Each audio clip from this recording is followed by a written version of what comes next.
kembali lagi pada kita Bincang-Bincang Sika, tempat kita mengobrol seputar isu-isu yang menarik yang sedang marak-maraknya. Tema kita kali ini adalah Spill Dong Dunia Pendidikan. Kali ini kita akan membahas tema-tema tentang pendidikan yang sedang marak nih diperbincangin di masyarakat. Sebelum itu, gue ini gak sendiri, tapi perkenalan dulu. Nama gue Olivia sebagai host pada hari ini. Gue Dira Amelia sebagai narasumber pada podcast kali ini. Dan gue Recha sebagai salah satu narasumber. Nah, selanjutnya, kan kalian tahu nih, belakangan ini kita banyak banget nih mendengar berita tentang dana BOS yang disalahgunain. Menurut kalian itu kayak gimana sih? Kalau menurut gue itu sebenarnya dana BOS ini bagus untuk membantu perkembangan dan membangun sekolah. Cuman terkadang mungkin ada beberapa sekolah yang melakukan penyalahgunaan dana ini. Mungkin di laporan yang mereka berikan, mereka melaporkan untuk bangku, kursi, tapi mereka malah menggunakannya untuk membuat taman. Menurut gue sendiri itu akan berasa dan berdampak sekali untuk murid-muridnya. Berarti untuk siswa itu penyalahgunaan dana BOS itu sangat-sangat dirugikan ya? Benar sekali.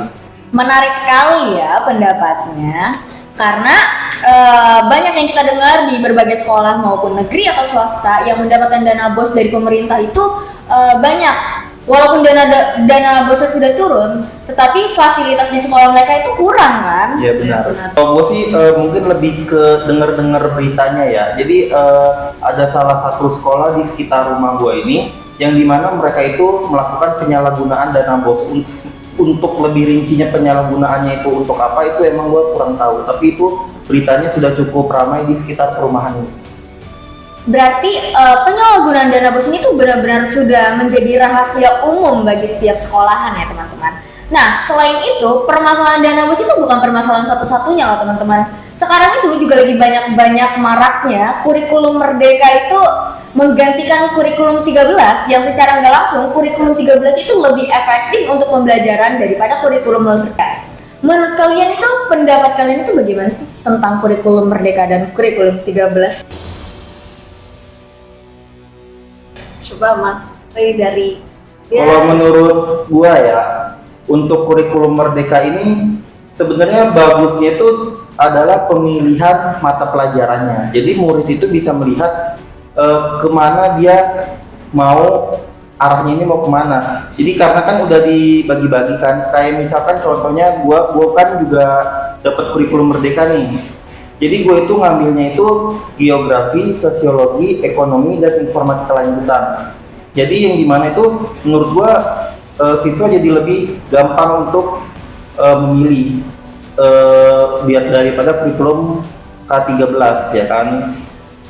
Tapi untuk pelajarannya sendiri, untuk kurikulum 13 itu menurut gue lebih bagus dan lebih masuk di diri gue sendiri.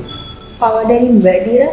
Kalau dari saya sendiri kan saya SMK. Terus tiba-tiba biasanya SMK itu untuk dari semester 1 itu emang condong ke pembelajaran daripada ke praktek. Tapi ini dari semester 1 sampai semester 3, kelas 3 terakhir itu malah lebih condong ke SMA daripada SMK-nya, karena tiba-tiba kita belajar sejarah, terus tiba-tiba kita juga belajar yang namanya fisika, kimia, yang dimana kalau untuk ranah SMK itu nggak terlalu penting, apalagi untuk penjurusan. Dengan jurusan saya nggak ada yang namanya fisika yang berkaitan dengan cair-cairan atau enggak hitung-hitungan. Saya lebih ke listrik, ya itu nggak ada. Terus kalau buat kurikulum 13 dari kakak kelas tahun lalu, itu lebih condong ke materi untuk kejurusannya.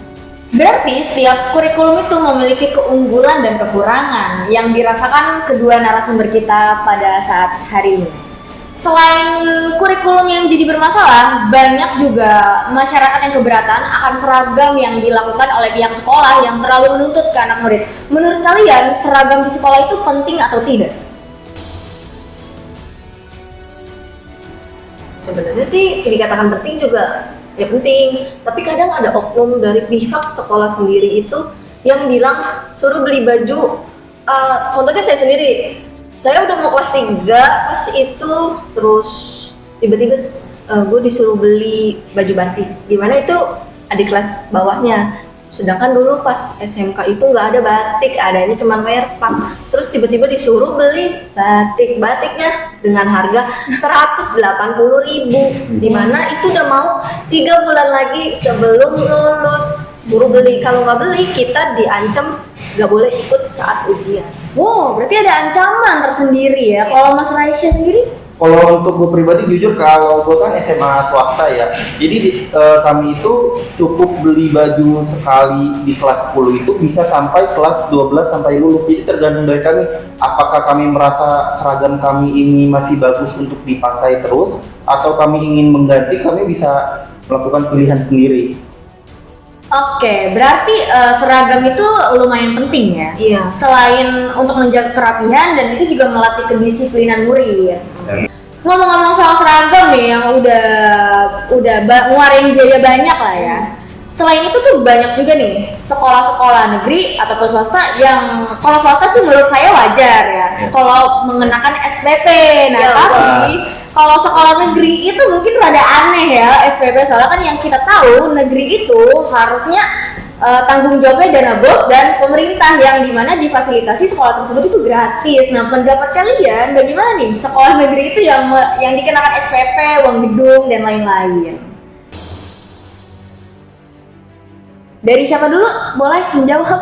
Kebetulan saya SMP, iya saya SMK-nya swasta, tapi dengar-dengar dari temen yang SMA-nya negeri, ya negeri berapa saya lupa, pokoknya ada, dia bilang kalau tiap bulan itu dia disuruh bayar SPP untuk gedung sekolahnya dengan iming-iming agar akreditasi dan lingkungan sekolahnya lebih bagus dengan harga 190. Wow, setiap bulan. Tapi itu untuk bangunan saja, belum untuk biaya fasilitas pembangunan masjid di sekolahnya. Negeri tuh ya. Negeri, sedangkan ya. Kalau dari Mas Raisya ada pengalaman? Jujur tadi gue kaget ya dengernya ya, karena kalau menurut gue itu kan pasti pemerintah menggelontorkan dana untuk sekolah-sekolah negeri, itu pasti menurut gue jelas, apalagi adanya dana bos, ya kan. Menurut gue ini jelas adalah dari pihak sekolahnya yang ada main. Ya kalau menurut gue ya, karena kalau pemerintah pasti memberikan dana kepada sekolah. Berarti ini juga banyak banget nih pengenaan SPP yang seharusnya tidak dikenakan untuk sekolah negeri, tapi malah banyak ya ternyata. Selain SPP nih juga banyak penyalahgunaan KIP yang tidak sesuai dengan targetnya lah, yang tidak sesuai target masyarakat. Ada yang mungkin orang mampu tapi tetap dapat KIP, sedangkan orang yang benar-benar mengusahakan KIP itu tidak mendapat bantuan sama sekali. Nah, kalian ada pengalaman tersendiri atau gimana?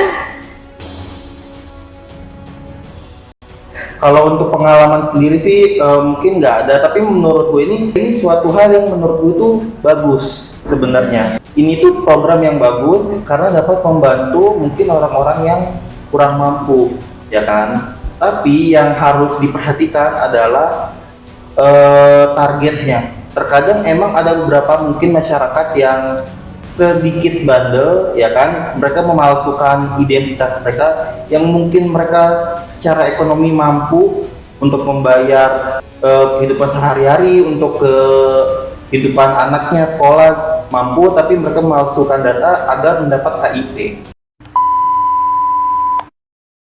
Tidak terasa sudah sampai penghujung cerita kita hari ini nih Sobat BBS, tentang tema kita Spill Dong Dunia Pendidikan. Ternyata dunia pendidikan itu tidak tentang selalu pembelajaran materi, kegiatan, tapi ada juga yang perlu dikupas nih, seperti fasilitas, biaya, atau penyalahgunaan dana.